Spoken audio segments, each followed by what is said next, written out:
slaughter in Loughin Island as loyalist terrorists shoot 11 people in the back as they watch the World Cup on television.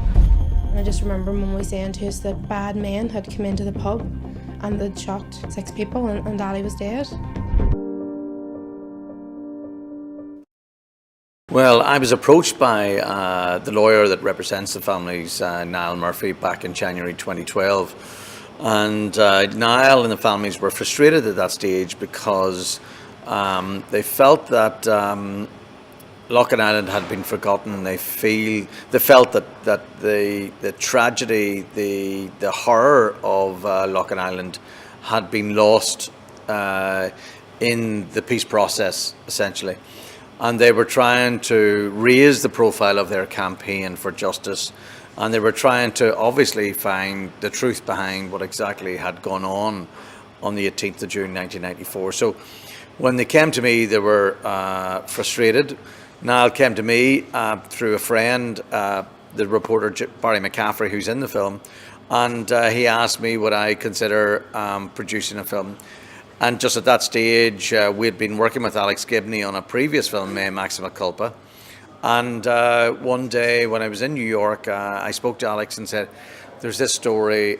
And from that moment, we were away. Alex was completely engaged and really wanted to not just tell the story, but wanted to bring out the truth, wanted to go as far as we could legally, journalistically, creatively in this film, and I think that's a testimony to him and his skills.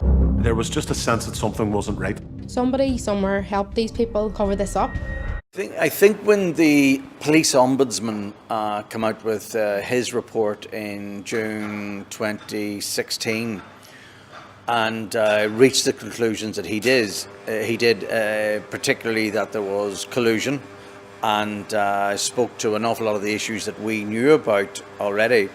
I think we felt, okay, well listen, we've got a film now, we've got an end point. The ombudsman going to speak to the families that you see in the film was felt that a very, very important moment, a very cathartic moment for the families, a moment in which they felt that their campaign and everything that they had believed to be true was finally confirmed for them. And I think that at that point we felt, okay, we've got a film. There were still some loose threads, there were still some loose ends that we wanted to follow up. But yeah, I think that was it. And I think that the Ombudsman's report will still stand no matter what about some of the attempts to try to undermine that report that have happened since then. I think the Ombudsman's report is basically found to be a true reflection of the events, and I think we're very lucky in the team that we had with Barry McCaffrey, Emer O'Neill, Alex Gibney, everyone involved. We were able to go even further than the Ombudsman's report. 10 years with no information, we were kept in the dark. They knew all along about the dirty war.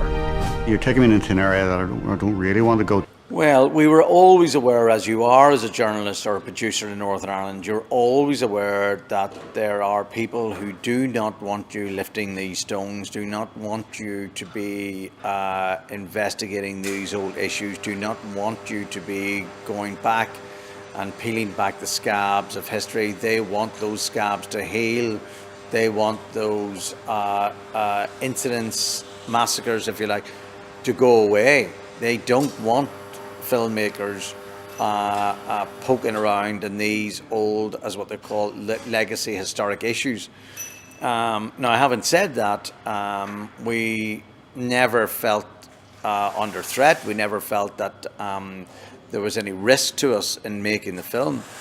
But we were always very vigilant in that it was when you're dealing with intelligence issues, when you're dealing with police informers, when you're dealing with these very, very serious issues, there's always a concern that something will come in or something will attempt to try to, somebody somewhere will come out of the shadows to try to attempt to prevent you from getting the truth into the public domain.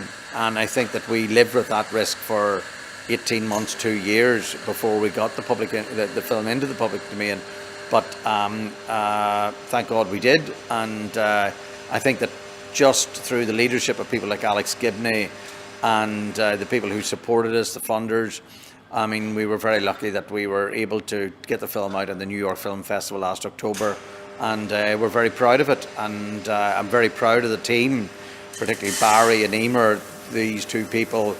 Barry who just never gave up. Barry who just couldn't give up.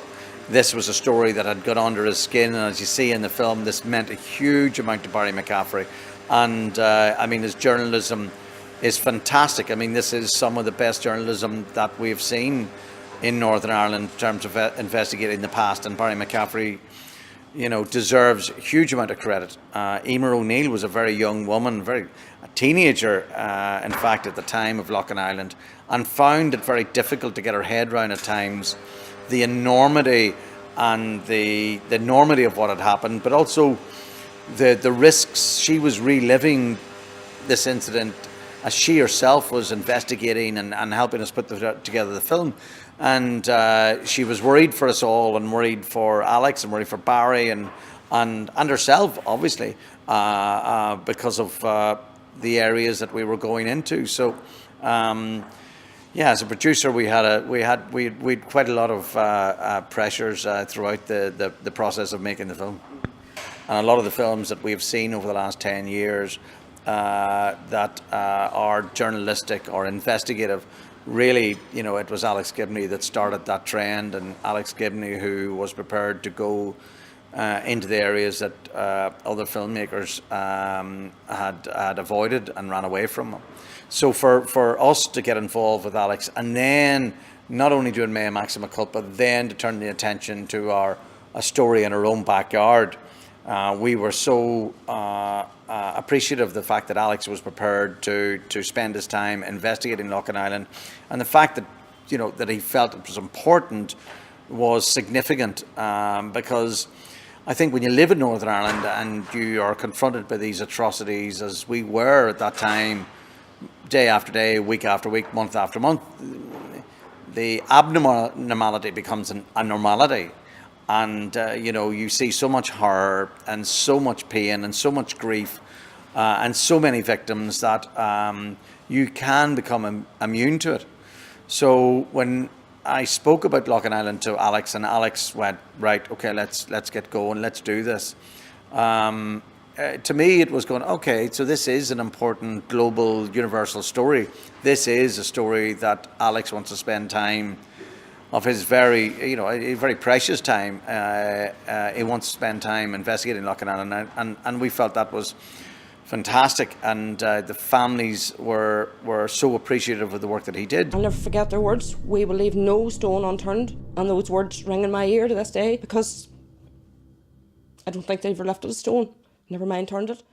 The film premiered at the New York Film Festival last October, and it then went on release in the UK and Ireland. In Britain itself, I think that there is a real significant level of fatigue about Northern Ireland. There is a sense that, you know, this is a problem, we just wish it would go away. And I think that the film was very well received and very well reviewed, but we felt that the closer we got to home, the more compelling, the more attractive it was, the more that people were prepared to go out. So, you know, the closest cinema to Lough Island is Downpatrick, and that cinema was filled night after night after night. In fact, it became a bit of a joke at the end, where the cinema owner said that, you know, this is the only film that has attracted a greater audience than Star Wars, you know, and that people were going to it night after night, queuing to get in. And so as the closer you got to the epicenter of the story, the more compelling, and that's obvious. But in Belfast and Derry and Dublin, right across Ireland, audiences turned out for it. And the families travelled the length and breadth of the country, speaking to audiences who'd wanted to see the film.